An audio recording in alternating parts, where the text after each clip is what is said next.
ዛሬ በጣም ያስታወሳችሁኝ ነገር ማለት ነው። ሳላመሰግናችሁ አላልፍም። ማታ አንድ ወጣት ልጅ የሆነ ነገር አስታውሶኛል። እናትና አባቴ ተረጋግመው መርፌ ተሰካክተው ነው የሞቱት ብሎ አለ። እሱን መርፌ ብዙዎቻችሁ ስለማታውቁ እኔ ላስረዳችሁ ብዬ ነው።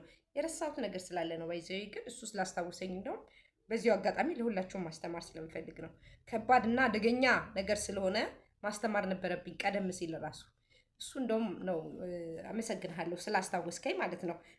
ምን መሰላችሁ? እናትና አባታችን እናትና አባታችንም ሊሆኑ ይችላሉ። ባዳም ጎረቤትም ሊሆን ይችላል። ሌሎችም ሰዎች ሊሆኑ ይችላሉ። አያችሁ፣ እነሱ ሰዎች ይረጋገማሉ ማለት ነው። ባለመግባባት ሊሆን ይችላል። በመጥፎ ነገር በመጥፎ ጎን ሊሆን ይችላል። እቃ ጠፍቶ ሊሆን ይችላል። ልጅ በመከዳዳት ሊሆን ይችላል። ብቻ ኤኒዌይስ በምንም ነገር ሊሆን ይችላል እና እነዛ ሰዎች የሆነ አንድ አውሊያ ቤት የሆነ ያው ብዙዎቻችሁ ግን አውሊያ ምናምን ስጠራ እንዴት እንደዚህ ትያለሽ ለምን ትጠሪያለሽ ብላችሁ በጣም እንደዚህ የሚቀነቅናችሁ ሰዎች አሉ። እዛ ውስጥ ያሉ ሰዎች ተግባሩን የሚያካሂዱ ሰዎች ከዛ ከነሱ ቤት ውጪ ትዕዛዝ የማይወጡ እነሱን የሚያከብሩ በእነሱ የሚተዳደሩ ሰዎች አሉ። እኔ እነሱን ሳንቋሽሽ የማይወዱ ሰዎች አሉ። ግን በጣም ተራ ቆሻሻ እንደሆኑ ነው የምነግራችሁ። ልክስክስ ሴጣን እንደሆነ ነው የምነግራችሁ። የተልከሰከሰ ሴጣን ነው የምነግራችሁ። እና ለምንድን ነው ስማቸውን የምትጠራው? እኔ በጣም ይደብረኛል። እና እኔ እናታችን ደስ እንዲልሽ አይደለም እኮ እንዲደብርሽ እኮ ነው የማወራው። ቆሻሻ ነገር እንደሆነና ተራ ነገር እንደሆነ ገንዳ እንደሆነ ነው የምነግርሽ። ባይዘዌ አምልኮ ገንዳ ነው፣ ቆሻሻ ነው፣ ምንጥልበት ቆሻሻ ነው። ጣጣችንን ኮተታችንን ምናምን እየወሰድን የምንጥልበት አምልኮ ቆሻሻ ነው። ከእግዚአብሔር በላይ ምንም ነገር የለም። ከእግዚአብሔር በታች ያሉት ዳቢሎሶች ናቸው። ሁሉም በሰው ተመስለው የሚመጡትም አጋንንት ናቸው። እና አንቺ እንድትደሰችና የአንቺን ፍላጎት ለመጠበቅ እኔ አለማንሳት አይጠበቅብኝም። እንደውም በደንብ እያደረኩኝ ትውልዱን ማስተማር ነው ያለብኝ። ትውልዱ ወደ ተሳሳተ፣ ወደ ጥንቆላ፣ ወደ ደብተራ፣ ወደ መተት እንዳይሄድ እያየሽ ነው፣ እየሰማሽ ነው። ማን ያዘዋል? ይህን ሰሞን በደንብ እያሾፈ ይመስልሻል? አይደለም፣ በትክክል ነው የሚናገረው። አየሽ፣ አንቺ ደግሞ እዛ ታሪክ ውስጥ ስላላችሁ እዛ ጭቃ ውስጥ ተዘፍቃችሁ ያላችሁ ሰዎች ስሙ ሲነሳ አትወዱ። እኛ እየጠራን ስናንቋሽሻቸው ከዚህ ራቁ፣ ይሄ ኮተት ነው፣ ይሄ ምንድን ነው እያልን ስናንቋሽሽ እናንተ ደግሞ ያማችኋል፣ ትጠሉኛላችሁ፣ የማትወዱኝ ሰዎች አላችሁ። ግን እናንተ አይደላችሁም፣ መንፈሱ ነው እንዲጋለጥ ስለማይፈልግ እንዲዋረድ ስለማይፈልግ። አያችሁ፣ በየሰዓቱ በየጊዜው እናንተ ላይ መተት፣ ድግምት ምናምን የተለያየ ነገር። ሰው ለሰው አይተኛም። ጉድ ነው፣ እውነቱን ነው። እኔ በጣም እስኪገርመኝ ድረስ ነው የታዘብኩት። በጣም ማለት ነው። በጣም ብዙ ታሪክ ሰርተው እዚሽ ምድር ላይ ከኛ ጋር ተቀላቅለው ቁጭ ብለው የሚያወሩ ሰዎች አሉ። ምን አይነት እንቅልፍ እንደሚወስዳቸው ራሱ በጣም ነው የሚያሳስበኝ። ስለዚህ እና ማርታ ለምንድን ነው የምታነሺው? ስማቸውን ታውቂያቸዋለሽ መሰለኝ፣ አንቺ እዛ ውስጥ ነበርሽ መሰለኝ፣ እንዴት ሳውቅሻቸው፣ እንዴት ስለየሻቸው የምትሉ ሰዎች ምናችሁ ነው የሚያማችሁ? እናንተ ላይ ያለው አባዜ፣ እናንተ ላይ ያለው የተጠጋው መታወቅ ስለማይፈልግ ነው። ማንነቱ እንዲታወቅ ስለማይፈልግ ነው። እናንተን ሁሌ ሚስት አድርጎ መኖር ስለሚፈልግ ነው። ባል አድርጎ መኖር ስለሚፈልግ ነው። መጋለጥ ስለማይፈልግ ነው። አያችሁ፣ እኔን ስታዩኝ ይነዝራችኋል፣ ይደብራችኋል፣ ያቅለሸልሻችኋል እና ሰላማችሁን ይነሳችኋል። እንቅልፍ ሁሉ የምታጡ ሰዎች አላችሁ እኔን ስታዩኝ። አዎ፣ ልትተኙ አትችሉም።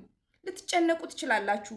በዚህ ውስጥ እጃችሁ የተጨመላለቀ በደሙ እጃችሁ የተነከረ ሰዎች ውጡ፣ ንስሐ ግቡ፣ አስራት በኩራት ክፈሉ፣ ተጠመቁ፣ ወደ እግዚአብሔር ተጠጉ፣ እግዚአብሔርን ተደገፉ። እንዴት ነው በሙሉ አይናችሁ ልታይኝ የምትችሉት? አትችሉም።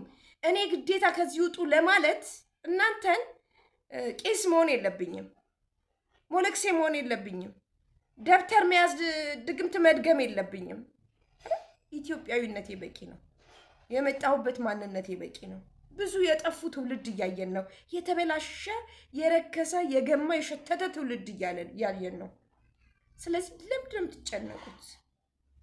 ለምንድን ነው ግራ የሚገባችሁ? ለምንድን ነው መላው የሚጠፋችሁ? ለምንድን ነው የምትወዛገቡት ከራሳችሁ ጋራ? እና ገና ያጓራችኋል። ባይዘው አሁን የመጣሁበት ዋናው ዓላማ በዚሁ አጋጣሚ ስናስተምር ከዚህ ውጡና ራሳችሁን አድኑ ስንል የሚደብራቸው የሚያማቸው ሰዎች አሉ። የሆነ ስሜት የሚሰማቸው ሰዎች አሉ። ገባችሁ? እና እንዴት ለምንስ አወራሽ ሚዲያ ላይ የሚሉ ሰዎች አሉ። ድርጊቱን ስለሚያደርጉ ማለት ነው። መተንፈስ አንችልም ማለት ነው። አያችሁ? መናፍስታን ይጫወቱባቸዋል ከነሱ ጋር።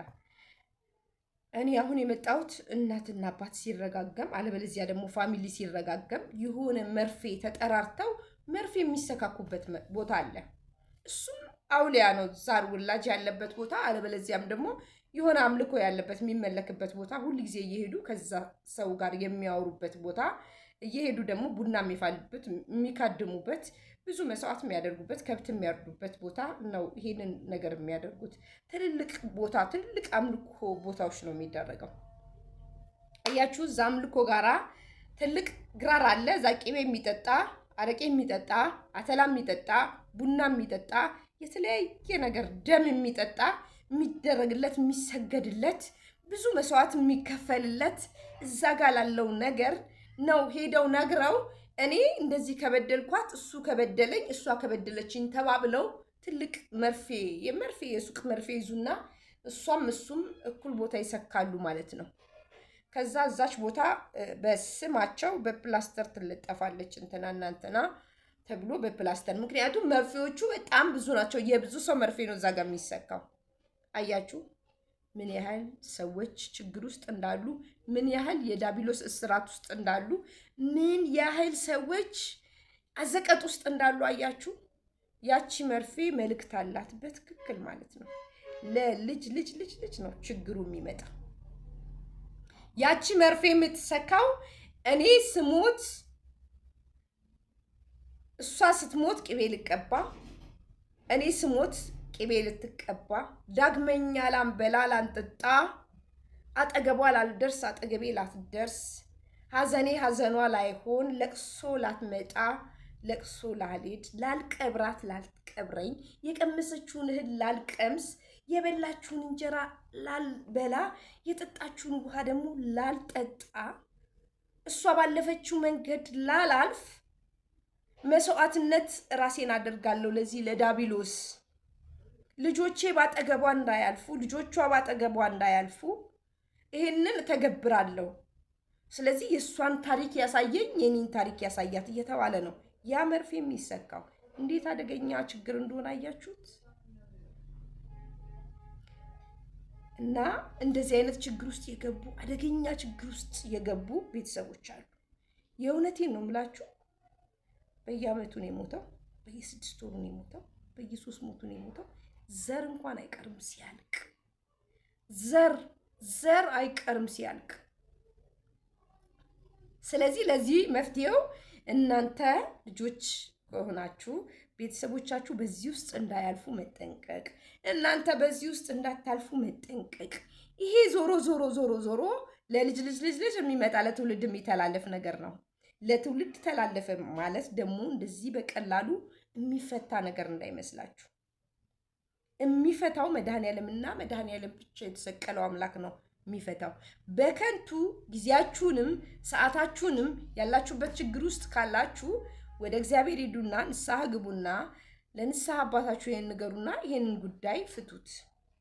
በጣም ብዙ ሰዎች ስላላችሁ እና በዚህ ስርዓት ውስጥ ቤተሰቡ ታምሶ ተተራምሶ የሚፈታለት ያጣ ቤተሰብ፣ ችግር ውስጥ ያለ ቤተሰብ ስላለ በቀላሉ እናንተ ደግሞ ወደ ቤተክርስቲያን ሄዱ። ወዴትም ሄዳችሁ አትፈቱም።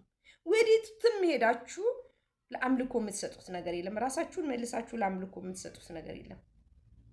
ከዚህ ነገር ውጡና እናንተ ራሳችሁን ቀይሩ። የማይቆጫችሁ ነገር አድርጉ። እውነቴን ነው የምላችሁ።